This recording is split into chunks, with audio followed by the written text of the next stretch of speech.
YouTube page. Today we are talking about the 1 year anniversary of AEW Dynamite. And before we get into that, make sure you guys click on the link in the description below, subscribe to the YouTube page, follow the link to our Twitter, Instagram, Pro Wrestling Tees, and podcast page. On the podcast page, make sure you subscribe, rate, and review, and click the bell up in the corner here so you get notifications when we come back at you with more videos.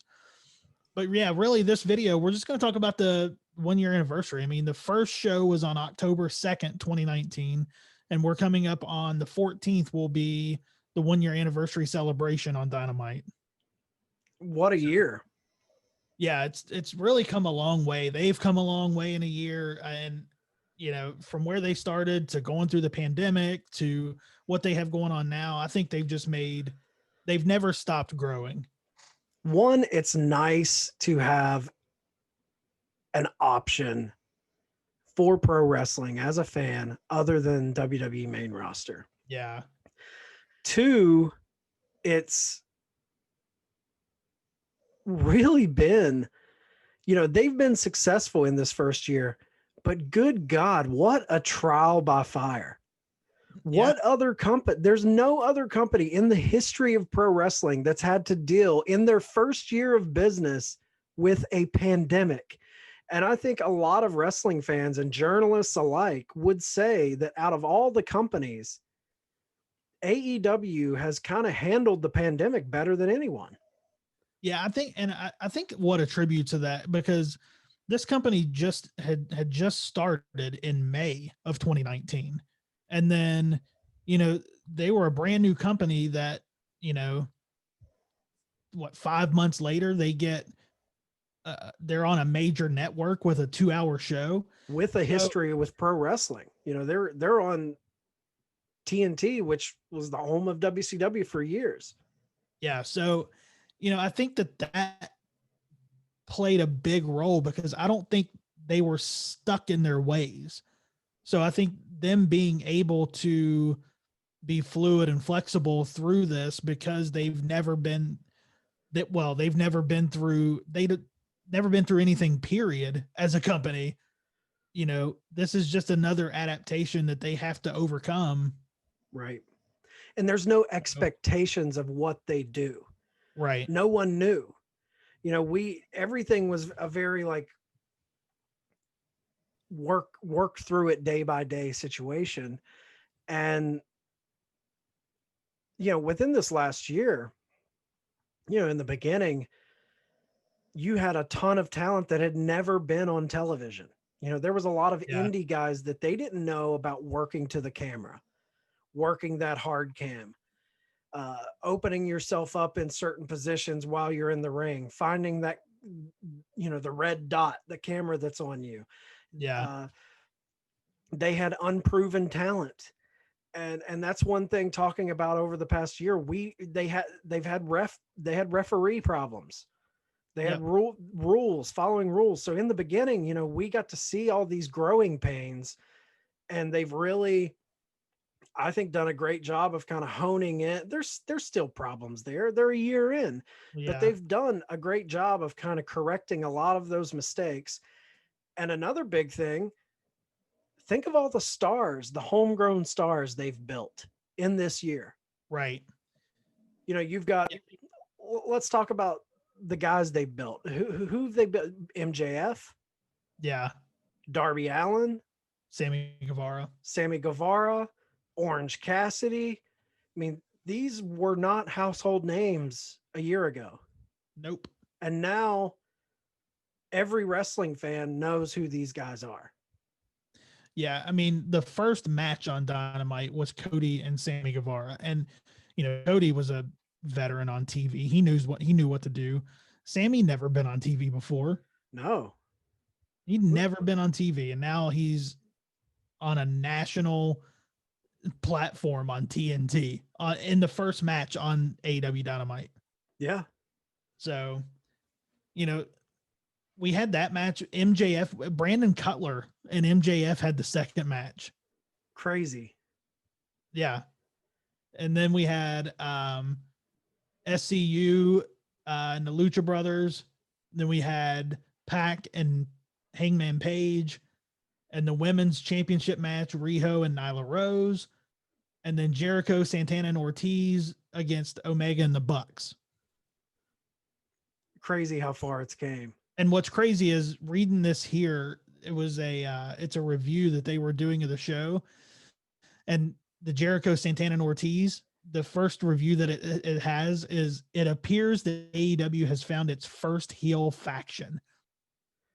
And it's so funny to read that now because the Inner Circle has grown to be so huge. And now to go back and read that this at its beginning, because Jericho, Santana, and Ortiz, and then didn't Hager came out of the out. Yeah. Moxley came out and hit a DDT on Omega. Yeah. Crazy to think. It's just crazy to read this now, knowing that we followed it religiously for the entire year. Right. So, I'm excited to see where they go, and I'm excited to see what they do, because every title's on the line on Wednesday night. Yeah, we have Moxley against Lance Archer. We have Cody against Orange Cassidy. We have Sheeta against Big Swole. And we have FTR against Best Friends. Yep. And that's a team, Best Friends, really have built themselves up in this year, especially during the pandemic is when they really started firing on all cylinders. Oh, for sure. Yeah. And you've got FTR now. Right. They weren't even in the company when it started. Yep. And now they're the tag champs. Exactly. And talking about, this last year of AEW Dynamite, think of how much they've bolstered their roster. Yeah. When that first Dynamite, their roster was not thick. Now think of all the people they've signed since. Oh, they've had a ton of people show up since then. Matt Hardy, Brody Lee, FTR, Brian Cage, Taz, Miro, Eddie Kingston, Ricky Starks. Yeah. Tons. Ton of people come in, and I mean, I feel pretty lucky that we were able to go to like the fourth or Dynamite that they had. Yeah, we were at the Dynamite where they crowned the first ever tag team champions, SCU. Yeah. And even to go back before that, we were there at their first event, Double or Nothing. Right. Yeah. So we really got to kind of ride this wave over the last year plus. And it's really been, as an old school pro wrestling fan, it's really been a treat to watch this company kind of go through all the growing pains and all the successes. It's been a lot of fun. Yeah, it's been a lot of fun. I mean, especially, it's crazy to think that we were in Vegas for their first pay-per-view ever. Oh yeah. Not knowing what it was really going to turn into. Right. At that point, there were just rumors and rumblings of a TV deal. No one knew where they were going to land. Everyone was thinking there was going to be a TV deal, but no one really knew where, when, what night. And then it all just started unfolding.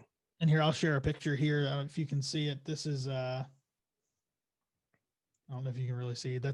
We were front row for Dynamite. And it was on October 30th of last year. So yeah, it was. I mean, what a show! What a great show! And I'm just excited for what their future holds. I mean, I just feel like the sky's the limit for these guys. Yeah, and they've really. I think a lot of AEW fans feel the same way that I do, but I feel like I've been there from the beginning, and I intend to be a fan for life. Yeah. Make sure you guys tune in on Wednesday, the 14th at 8:00 for the 1-year anniversary show. It's going to be a huge show. And then make sure to come on to the podcast page. Come listen to our podcast, because we're going to be doing a review right after that. And then we're going to have an interview with Griff Garrison on that show. So yeah. AEW Dark's Griff Garrison. He's been tag teaming with Brian Pillman Jr. We'll have that interview up. You can find the Turnbuckle Tavern podcast on Spotify and Apple. You just go to our social media pages or search Turnbuckle Tavern. You'll find us. Or the And link right below. yeah, go to the link in the comments below and follow that to our podcast. We are, I believe, the quintessential AEW centric podcast out there right now. Yeah, no other podcast beat us on that level. So yeah, make sure you guys come listen to the show after Dynamite where we review, and click the bell so you know when we're coming at you with more videos. You guys have a great day. We'll see you very soon.